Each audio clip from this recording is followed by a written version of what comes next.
Hi everybody, this is Lynn Serafin, and it is Wednesday the 10th of July 2024.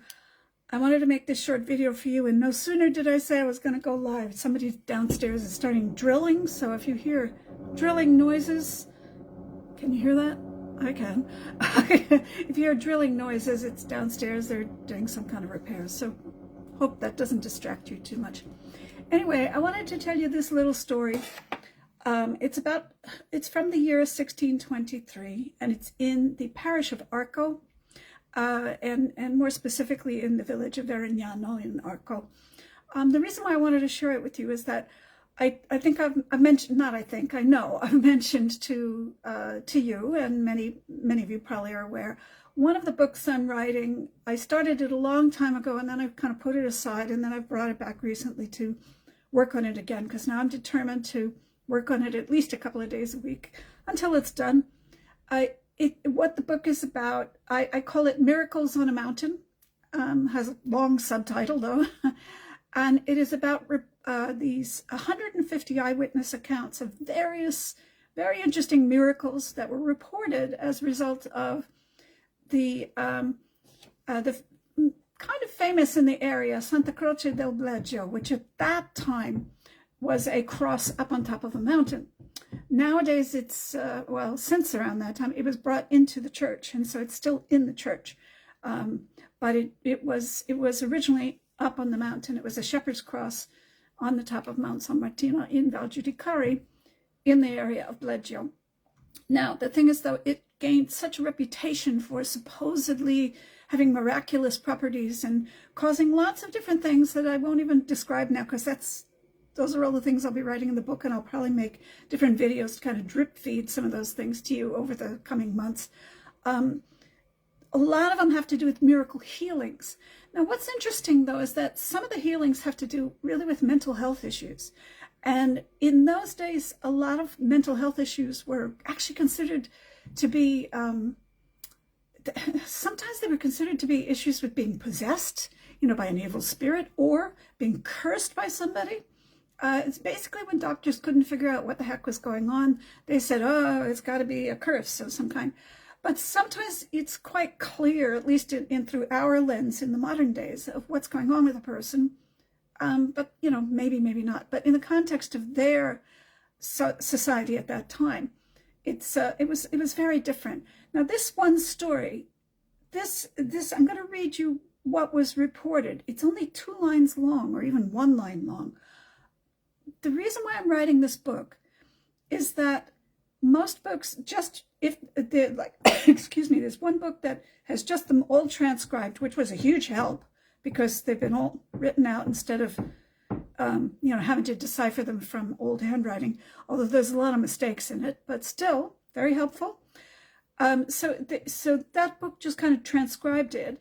And a lot of other books just focus on the church and the cross and the this and the that and the timings of things. What they don't focus on are the people themselves who have made the actual declarations.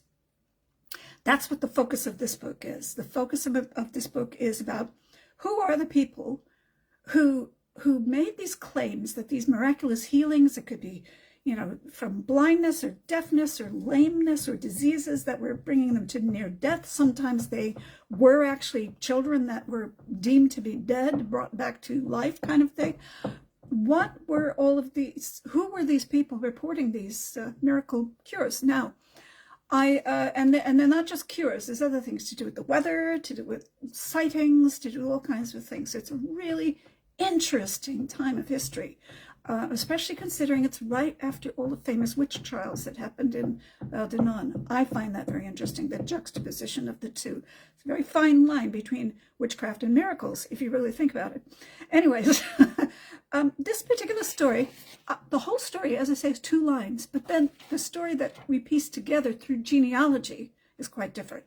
So this is the actual story. The story reads, and I'm translating now, and actually some of it I've corrected with the help of Priscilla Evans in the group, because the original had transcribed the surname as Benoduti, and she said, no, that's got to be Benodriti, which I wouldn't have known because I don't know those surnames from Arco in that period of time. So the translation, what was written as her eyewitness account, so this was written down by the priest.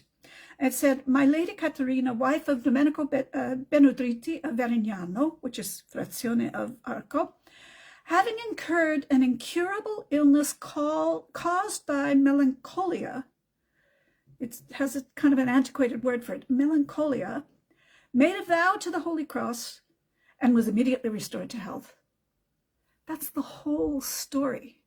But what's the deeper story of this? Now, first of all, I don't know what an incurable illness caused by melancholia is, unless we're talking about long-term depression, or unless there was some kind of physical thing that was deemed to be from the melancholia. But what was going on with her was very, very interesting. And again, I want to thank Priscilla for her help on this, because this is one of her ancestors. When I sent her the text, she was like, "Oh, that's my," I think she said 10 times great-grandmother, and I think a few others in this group, and perhaps Priscilla could tag them, also have this woman as their ancestor.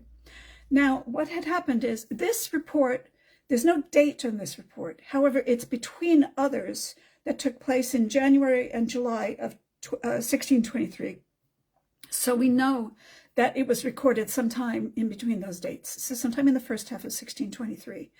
If you look at what was going on in her life, she had 3 babies, all named Giovanni, born in 1615, 1617, 1619, I think, or 1620. I wrote them all down. All died. All died. 3 babies, son, died. And if that's not enough to send you into a depression, I don't know what. And you can tell they died because there's another Giovanni born later. So this is the state the woman was in. But not only that, now, if she's reporting this in early, in that first half of 1623, she was also pregnant. She was also pregnant with her 4th child, because the 4th child was born in December of that same year. This was actually what was going on with this woman. So if you try to imagine, and I had estimated her year of birth based on probably around 1594, based on when her first child was born and when her last child was born.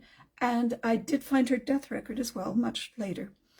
So we get this picture of this woman who has lost 3 babies within the span of a very short time.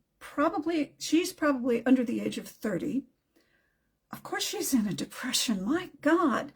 Of course she's in a state of melancholia. And now she finds herself pregnant again, and probably hopeless, I would think, feeling really hopeless that she's going to lose this baby again. Now, I have no idea if that happened or not, because I haven't gone that deep into looking for children's death records. But this is where she was at that moment. So try to imagine this woman, what she was going through. Now, this was deemed an illness, and it said an incurable illness caused by melancholia. So doctors were saying, can't help her. They could not break her out of this state of melancholia. She was just there. So this is way beyond postpartum depression. This is grief. This is really grief that we're looking at. It's not just postpartum depression. It can't just push aside as something as temporary as that. This is really big. This is much bigger than a short-term bout. This is something that she's been really having to deal with. Very heavy, actually, right? Yeah. It puts a different spin on it. And now her story is worth a lot more than just one line in a book.